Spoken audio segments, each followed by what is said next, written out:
Bienvenue dans cette capsule de formation, vous informant de la méthode à utiliser afin de modifier votre mot de passe avec l'utilisation de la double authentification dans Paramètres.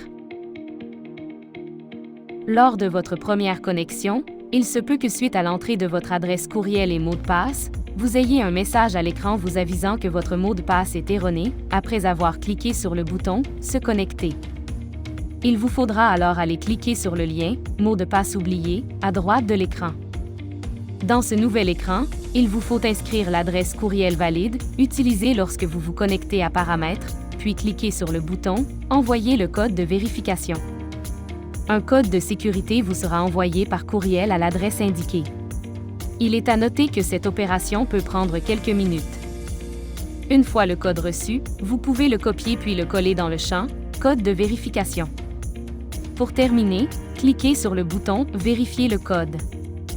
Dans l'écran suivant, cliquez sur le bouton « Continuer ».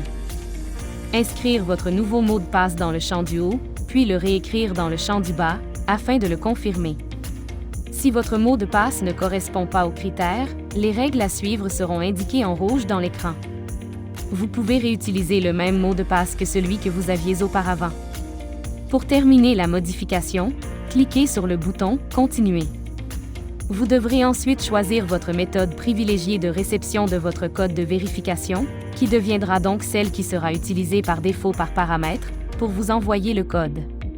Les trois choix possibles sont par téléphone, par courriel ou par Microsoft Authenticator. La méthode, par courriel, est la même que celle que nous venons d'expérimenter avec vous. Vous recevrez le code par courriel et pourrez le copier-coller dans le champ à cet effet dans Paramètres. Nous verrons donc maintenant plus en détail les méthodes dites par téléphone et par authenticator.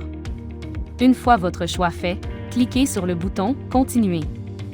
Pour la réception du code par téléphone, choisir le Canada dans la liste des indicatifs dans le champ du haut, puis inscrire le numéro de votre cellulaire dans le champ du bas. Si vous n'avez pas de cellulaire, vous pouvez plutôt inscrire le numéro de téléphone de votre résidence ou une ligne directe du bureau. Il vous faudra alors utiliser l'option « M'appeler » dans les boutons du bas de la boîte de dialogue. Nous reviendrons sur cette option un peu plus loin dans les explications. Si vous avez un cellulaire, inscrire le numéro et cliquez sur le bouton « Envoyer le code ». Vous recevrez le code par texto et vous devrez alors l'inscrire dans le champ de l'écran de Paramètres. Une fois le code inscrit, terminez le processus en cliquant sur le bouton « Vérifier le code ». Si le code est bon, vous serez automatiquement connecté à l'écran d'accueil de Paramètres. Si le code a été mal inscrit, vous aurez un message d'erreur et vous pourrez réessayer en inscrivant le bon code. Vous pouvez en tout temps demander un nouveau code en cliquant sur le lien « Envoyer un nouveau code » afin d'obtenir un nouveau code à inscrire dans le champ. Si vous n'avez pas de cellulaire, inscrire le numéro de votre ligne résidentielle ou du bureau, si celle-ci n'a pas d'extension, et cliquez sur le bouton « M'appeler ».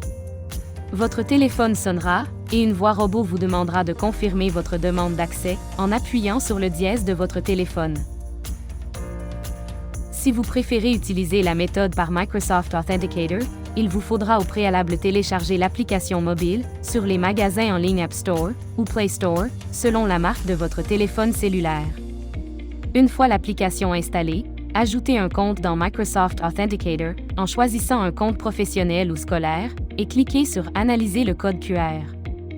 À l'écran de votre ordinateur, un code QR apparaîtra. Il vous faudra utiliser l'appareil photo de votre téléphone pour scanner le code, puis à l'écran de votre poste, cliquez sur le bouton « Continuer ». Cette étape permet de bien installer le compte sur votre cellulaire et ne sera plus requise une fois l'installation complétée. Dans l'application Authenticator, un code de sécurité s'affichera, code que vous devrez inscrire dans le champ à cet effet dans Paramètres. Si le code est le bon, vous serez automatiquement dirigé vers la page d'accueil de Paramètres. Vous pouvez en tout temps modifier, à partir de Paramètres, la méthode désirée pour recevoir votre code d'authentification. Pour ce faire, il s'agit d'aller dans l'icône de votre compte en haut à droite de l'écran, puis de choisir le menu « Modifier l'authentification multifacteur ». Assurez-vous d'abord d'avoir bien enregistré toutes vos modifications dans Paramètres, car ce processus vous sortira du logiciel. Si tout est à votre satisfaction, cliquez sur le bouton « Oui » dans la boîte de dialogue. Une fois de retour sur la page de connexion, cliquez sur le lien « Mot de passe oublié » afin de recommencer le processus et choisir un nouveau mode d'envoi de votre code d'authentification. Cette méthode sera celle par défaut qui sera maintenant utilisée à chaque fois que vous mettrez vos informations de connexion sur paramètres. Pour les utilisateurs ayant la version de paramètres Zimbra, Exchange ou Office 365, il sera nécessaire d'entrer votre mot de passe de votre compte Zimbra, Exchange ou Office 365 à l'agenda du panneau de collaboration. Ceci permet de rétablir le lien avec le service de courriel. Si le champ pour le mot de passe ne s'affiche pas, appuyez sur l'icône de la silhouette d'un personnage pour le faire apparaître.